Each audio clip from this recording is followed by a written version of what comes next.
오늘 하나님께서 오늘 우리에게 주시는 말씀은 갈라디아서 3장 15절로 17절까지의 말씀입니다. 갈라디아서 3장 15절로 17절까지의 말씀. 우리 다 함께 한 목소리로 봉독하겠습니다. 갈라디아서 3장 15절로 22절 말씀입니다. 형제들아, 사람의 예대로 말하노니 사람의 언약이라도 정한 후에는 아무나 폐하거나 더하거나 하지 못하느니라. 이 약속들은 아브라함과 그 자손에게 말씀하신 것인데 여럿을 가리켜 그 자손들이라 하지 아니하시고 오직 하나를 가리켜 내 자손이라 하셨으니 곧 그리스도라. 내가 이것을 말하노니 하나님의 미리 정하신 언약을 430년 후에 생긴 율법이 없이 하지 못하며 그 약속을 헛되게 하지 못하리라. 아멘. 저는 오늘 본문 말씀 갈라디아서 3장 15절로 17절 말씀을 통해서 하나님은 약속을 폐하지 않으신다라는 제목으로 주의 말씀을 선포하겠습니다. 계속해서 오늘 본문과 함께 사도 바울이 이야기하는 것은 율법과 은혜의 원리입니다. 율법과 은혜의 원리를 이해시키기 위해서 갈라디아 사람들에게 사도 바울은 갈라디아 사람들에게 편지를 쓰고 오늘 본문에서는 일상적인 경험을 예를 들어서 설명하고 있습니다. 사도 바울이 발견한 것은 하나님이 우리를 대하시는 방식과 인간이 계획하거나 언약하는 행위가 똑같지 않지만 어느 정도 유사하다는 것을 발견했습니다. 갈라디아서 3장 15절로 17절에서는 사도 바울이 유대주의자들의 논증을 이용해서 그들의 주장을 반박하는 모습을 볼 수 있습니다. 유대주의자들은 어떻게 주장했느냐? 모세의 율법이 아브라함과 맺으신 그 언약을 더 온전하고 완벽하게 표현한다고 주장합니다. 그러나 사도 바울은 생각을 조금 뒤집어서 아브라함에게 주신 그 하나님의 약속이 모세의 율법보다 먼저 온 것이므로 더 큰 권위를 지닌다고 말합니다. 우리가 오늘 말씀을 통해서 무엇을 발견할 수가 있습니까? 첫 번째는 하나님의 언약을 함부로 폐할 수 없다는 것입니다. 15절 말씀에 보니까 형제들아 사람의 예대로 말하노니 사람의 언약이라도 정한 후에는 아무나 폐하거나 더하거나 하지 못하니라. 사도 바울은 일상생활에서 사람과 사람 간의 이야기를 빗대어 하나님의 언약을 설명을 합니다. 사람의 유언, 즉 언약을 인용하면서 일단 한 개인의 그 언약이 정해지면 그 누구도 그것을 함부로 변경할 수 없다는 것을 말합니다. 내용을 추가할 수도 없고 그 내용의 일부를 무효로 만들 수 없다는 것이죠.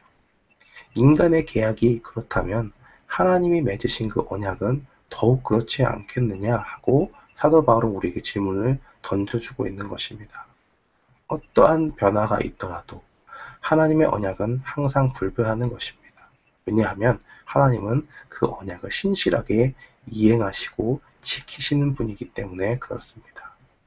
이 학자들 사이에서는 15절에 말하는 언약에 대해서 여러 가지 의견을 내었습니다. 이 언약이 도대체 무엇을 의미하는 것이냐. 대부분의 학자들은 결론을 내리기를 여기서 말하는 사도 바울의 그 언약이라는 말은 조약이나 어떤 계약을 가리키는 것이 아니라고 합니다. 그것은 일반적으로 자녀들에게 대한 유산의 상속과 관련된 어떤 유언장이나 그 증서를 가리키는 것이라고 결론을 지었습니다. 이 로마의 법은 한 개인이 생전에 유언장을 작성하면 본인에 한해서 그 내용을 수정 혹은 취소할 수 있도록 허용했습니다. 그런데 학자들이 연구를 하다 보니까 이 사도 바울이 염두에 그 유언장이라는 것은 로마의 것이 아니다라는 것을 이야기합니다. 왜냐하면 갈라디아 사람들이 헬라식 유언장에 더욱더 익숙했을 것이기 때문에 헬라식 유언장의 원리를 적용했을 것이다라고 이야기합니다. 이 로마식과 헬라식의 차이는 무엇이냐면 수정이 가능하냐, 수정이 불가능하냐 하는 것입니다. 헬라식의 유언장은 일단 작성이 되면 수정이 불가능합니다. 본인이라고 할지라도 그것은 변경 불가능한 것이라고 그렇게 이야기합니다. 하나님은 아브라함과 맺은 언약을 신실하게 지키시는 것입니다.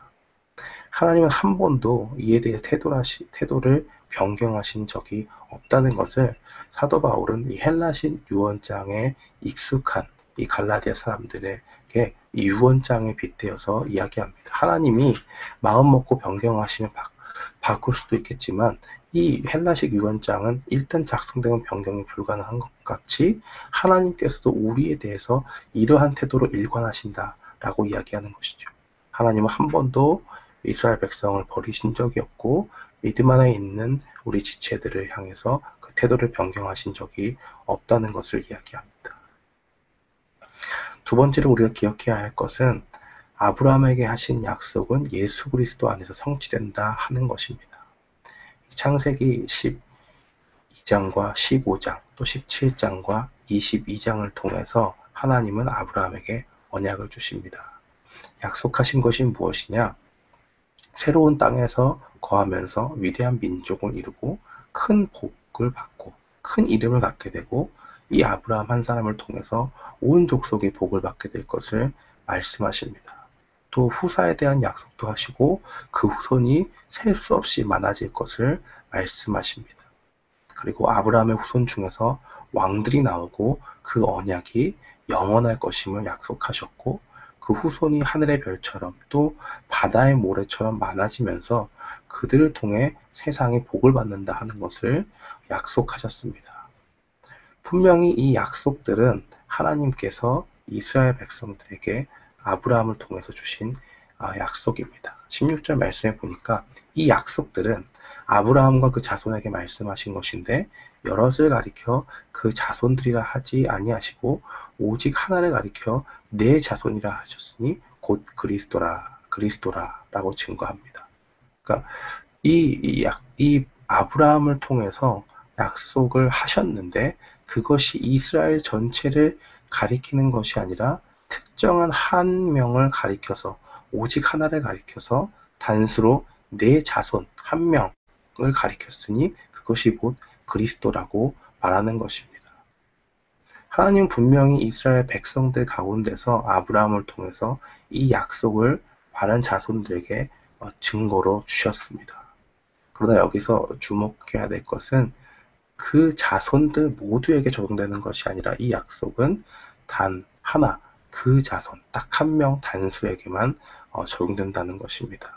즉, 하나의 특정한 단수를 사용함으로써 이 유대인들은 어떤 사상을 가지게 되죠? 메시아 사상을 갖게 됩니다.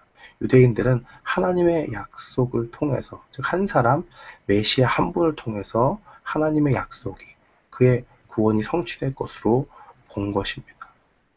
아브라함의 약속은 그리스도께서 아브라함의 자손 한 명을 오셨을 때 성취되는 것입니다.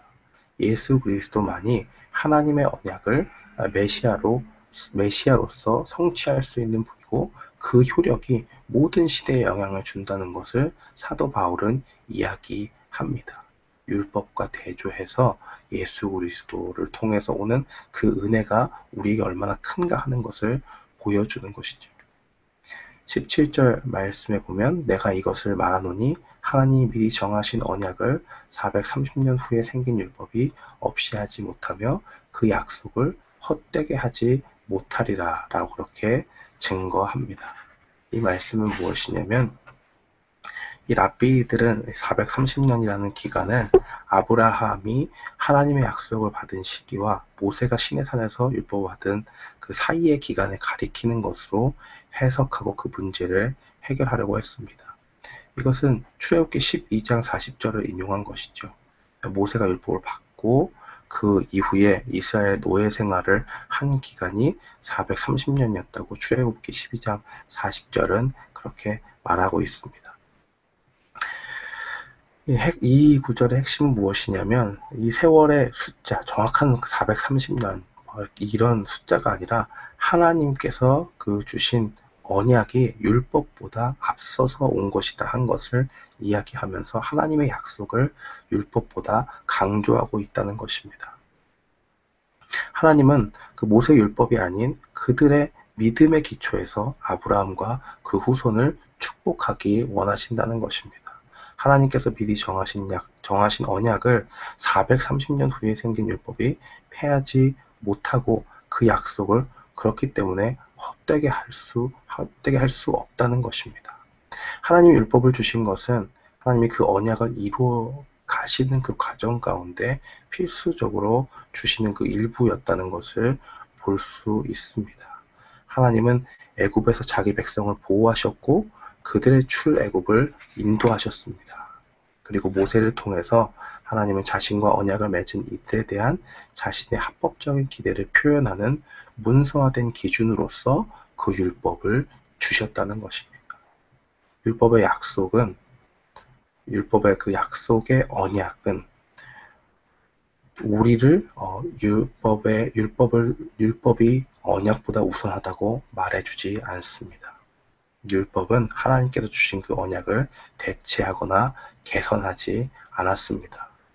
바울이 뒤에서 나중에 이야기하겠지만 율법의 주 기능은 사람들이 희망을 갖는 데 대한 그 믿음의 언약이 얼마나 중요한지를 입증하는 그 것으로 사용됩니다. 하나님의 은혜로운 그 언약 안에 있는 한 부분으로서 그 율법은 우리를 하나님의 백성으로 나아가는 데 인도하는 역할을 합니다. 그러나 이것만 취한다면 율법은 우리의 단점을 끊임없이 지적하는 파괴적인 원수가 됩니다. 다시 말해서 유대주의자들이 틀렸다고 이야기하는 것입니다.